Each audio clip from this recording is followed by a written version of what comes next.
جہنم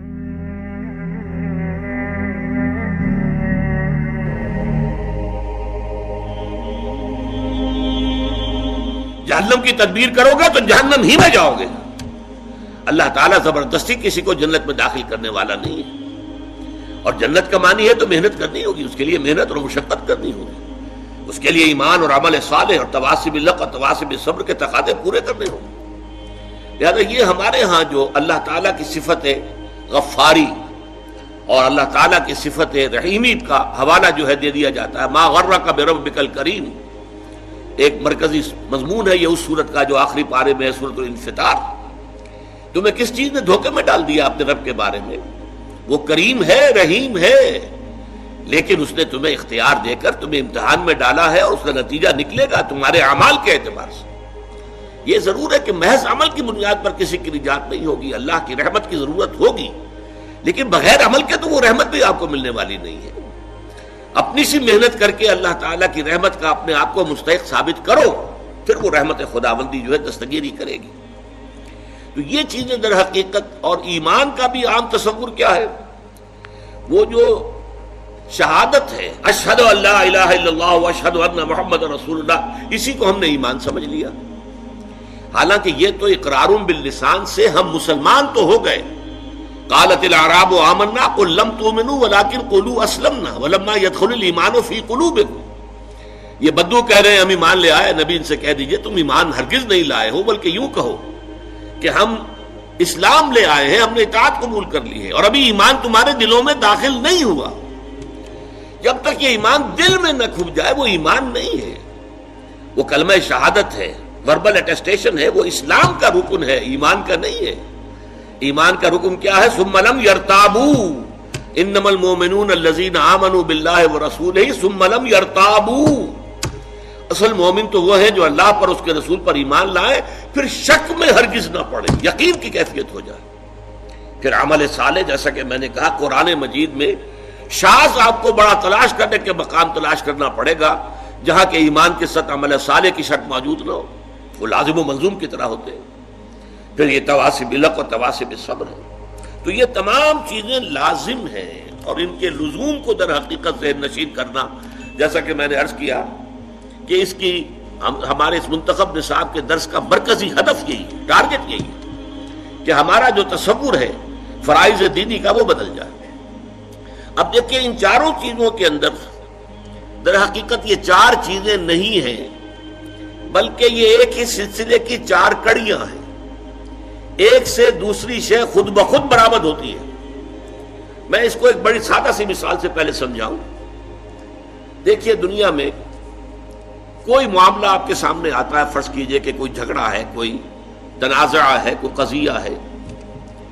پہلا کام، اگر آپ واقعتاً شریف انسان ہیں، مضبوط سیرت و کردار کے مالک انسان ہیں، صاحب کردار انسان ہے، تو پہلا کام کیا ہوگا کہ آپ اصل حقیقت تلاش کریں امکانی حد تک کہ مسئلہ ہے کیا، کس کا حق ہے، کون برحق ہے، کون جو ہے اس کا حق ثابت ہوتا ہے. تو پہلے یہ ہے تفتیش، تحقیق کہ حقیقت معلوم ہو جائے. ثانیاً اب جو حقیقت آپ پر منکشف ہو، اب اسے قبول کرنا دل سے، اور اگر اس کا کوئی اثر آپ کی ذات پر بھی پڑتا ہو تو اس کو عملاً اختیار کرنا.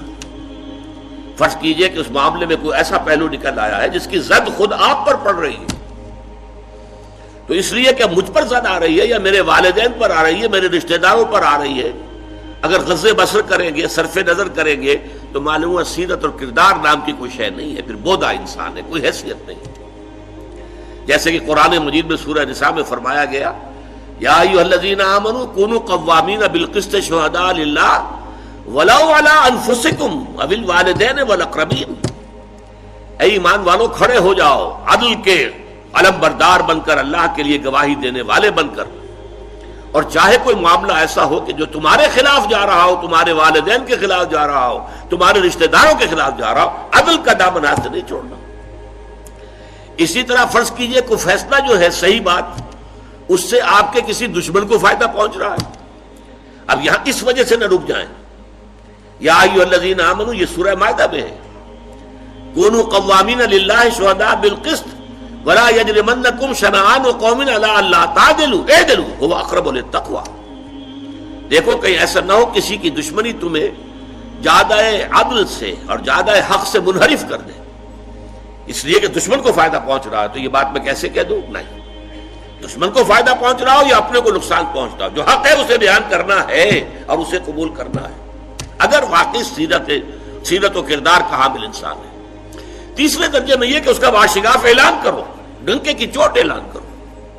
اور چوتھے یہ کہ اگر اس میں کوئی ریزنٹمنٹ ہوتی ہے، کوئی فریق جو ہے آپ کے خلاف کوئی اقدام کرتا ہے، کوئی پروپیگنڈا کرتا ہے، کوئی آپ کے خلاف جو ہے کوئی اور ایسی تدبیر کرتا ہے جس سے نقصان پہنچ سکتا ہے، تو ڈر کر خاموش نہیں ہو جانا، بلکہ یہ کہ وہ سارے خطرات کو برداشت کرتے ہوئے مردانہ وار جو حق بات ہے اسے کہنا ضرور ہے، اور اگر اس میں کوئی تکلیف آ رہی ہے تو اس کو جھیلنا ہے.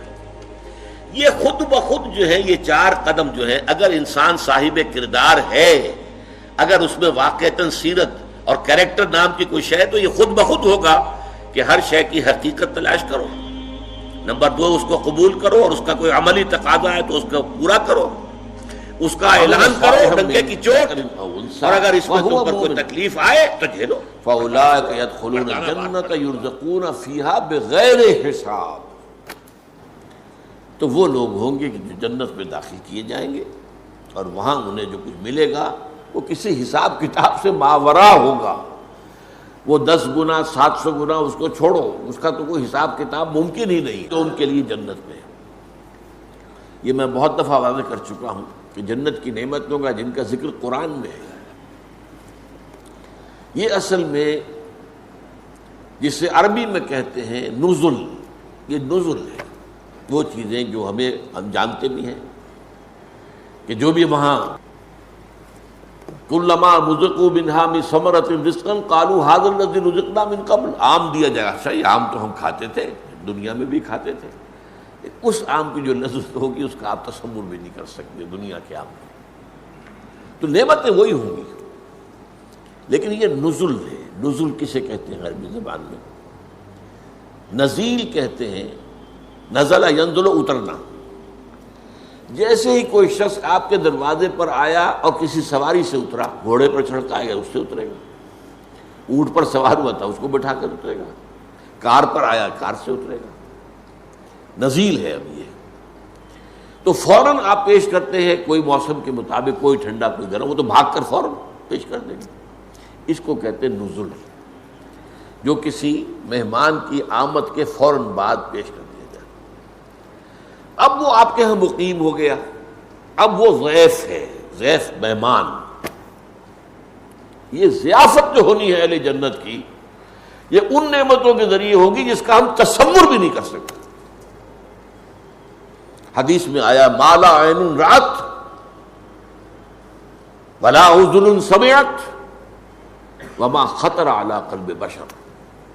یہ ضیافت جو ہوگی وہاں بعد میں، وہ تو حقیقت کہا کہ وہ ایسی چیزیں ہیں جو نہ کسی آنکھ نے دیکھی، نہ کسی کان نے سنی، نہ کسی کے دل میں اس کا احساس و خیال تک وارد ہوا. تو قرآن مجید میں جب بھی آپ اس کو دیکھیں تو اب نزل کے اندر وہ کیا گیا ہے، اس کی بھی کیا اس کی توجیہ ہے عقلی. وہ ساری دنیاوی نعمتیں جن سے انسان نے اپنے آپ کو روکے رکھا، یا تو حلال اور حرام کی وجہ سے، یہ حرام ہے میں تو نہیں دے سکتا، میرا دل تو چاہتا ہے، حرام ہے، روکے رکھا اپنے آپ. یا ان نعمتوں سے اس لیے وہ لطف اندوز نہیں ہو سکا کہ وہ لگا ہوا ہے اللہ کے دین کی جد و جہد کے اندر. اچھا کھانا اچھا پہننا حرام نہیں ہے. قل من حرم زینۃ اللہ التی اخرج لعبادہ والطیبات من الرزق. اچھی کھانے کی چیزیں کس کے لیے بنائی اللہ نے؟ یہ پھل کس کے لیے؟ دنیا میں تو یہ اہل ایمان کے لیے تو ہے، کافروں کو بھی اللہ دے دیتا ہے، لیکن خالص ہو جائیں گی اہل ایمان کے لیے قیامت کے دن، پھر وہاں کافروں کا حصہ نہیں ہوگا. لیکن فرض کیجئے آپ تو لگے ہوئے ہیں انقلابی جد و جہد میں، آپ کا وقت لگ رہا ہے اللہ کے دین کو پھیلانے اور غالب کرنے کی جد و جہد میں، تو آپ دنیا تو زیادہ نہیں کما پائیں گے. جب دنیا زیادہ نہیں کما پائیں گے تو ان نعمتوں سے لطف اندوز نہیں ہو سکتے. کہاں آپ خرید کر کھا سکیں گے آپ؟ وہ تو 2 وقت کی روٹی مل جائے بہت غنیمت ہے۔ تو یا تو حلال اور حرام پر کاربند ہونے کی وجہ سے بندہ مومن ان نعمتوں سے محروم ہو گیا، یا یہ ہے کہ وہ اپنی جو توجہ ہے اور اپنا جو مصروفیت ہے وہ دین کے لیے لگا کر، اب ظاہر بات ہے اس کے پاس وقت نہیں ہے کہ زیادہ کمائے، اس کی وجہ سے محروم۔ اب اس کا منطقی طور پر بدلہ یہ ہونا چاہیے کہ وہ نعمتیں اسے آخرت میں بھرپور طریقے پر مل جائیں۔ دس از دی لاجک بیہائنڈ اٹ۔ تم دنیا میں ان نعمتوں سے محروم رہے تھے نا، تم نے حرام کمائی نہیں کی کہ آپ اس سے استفادہ کر سکتے۔ کون نہیں چاہتا کہ جب بھی شام کو گھر آئے اپنے بچوں کے لیے پھلوں کا ٹوکرا بھر کے لائے، کون نہیں چاہتا؟ لیکن نہیں، ایک شخص حلال کی کمائی کر رہا، کیسے دے دے گا، کیسے کھائے گا، کیسے کھلائے گا؟ تو اب یہ جو ہے، اسی لیے میں کہا کرتا ہوں، کچھ لوگ کہتے ہیں یہ کیا بات ہے، قرآن کرتا ہے یہ شرابن طہورا ہوگی اور یہ شہد ہوگا اور یہ دودھ ہوگا اور یہ پھل ہوں گے اور یہ باغات ہوں گے اور یہ حوریں ہوں گی اور یہ ان کے خدمتگار غلمان ہوں گے۔ یہ کیا چیزیں؟ یہ بعض لوگ جو ہیں جن کے اوپر ذرا تصوف کا رنگ چڑھ جاتا ہے، وہ ہے اپنی جگہ پر۔ اگلا جو ہمارا حدیث کا درس ہے وہ تصوف کے موضوع پر ہے، اور وہ بھی حضور کی اہم ترین احادیث میں سے، یہ میں آج ہی آپ کو بتا رہا ہوں۔ لیکن جن پر یہ رنگ چڑھ جاتا ہے وہ پھر کہتے ہیں یہ کیا جی، یہ تو کچھ سمجھ میں نہیں آ رہی، سینشول جو یہ گریٹیفیکیشن کی چیزیں جنت میں بتائی جا رہی، یہ تو بڑی گھٹیا چیزیں ہیں۔ نہیں، میرا جواب یہ نہیں۔ ان چیزوں سے ایک بندہ مومن دنیا میں رکا رہا، محروم رہا، تو اس کا اصل منطقی طور پر اس کا بدلہ یہ ہونا چاہیے کہ وہ نعمتیں بھرپور ترین سطح پر اسے آخرت میں ملیں۔ البتہ یہ سب کچھ صرف نزل ہے، جو اس کی نعمتیں ہیں ان کا تو آپ تصور کر ہی نہیں سکتے، جو پھر آگے اللہ نے دینی ہے۔ ما لا عین رأت ولا اذن سمعت وما خطر علی قلب بشر۔ اور قرآن مجید، یہ تو حدیث ہے جو میں نے بتایا آپ کو، قرآن میں بھی ہے، فلا تعلم نفس ما اخفی لهم من قرۃ اعین۔ کوئی نہیں جانتا جو چیزیں اللہ تعالیٰ نے اپنے ان بندوں کے لیے چھپا کر رکھی ہوئی ہیں جن میں آنکھوں کی ٹھنڈک ہوگی، ان کو کوئی نہیں جانتا۔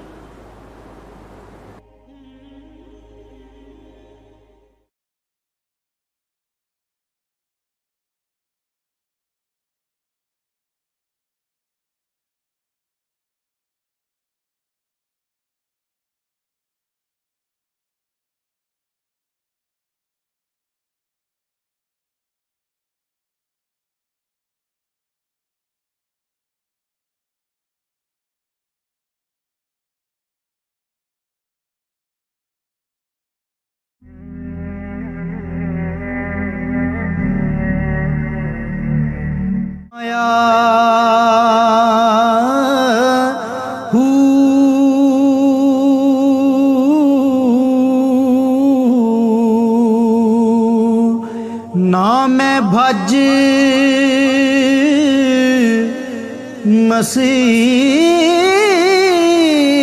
مسیتی وڑیا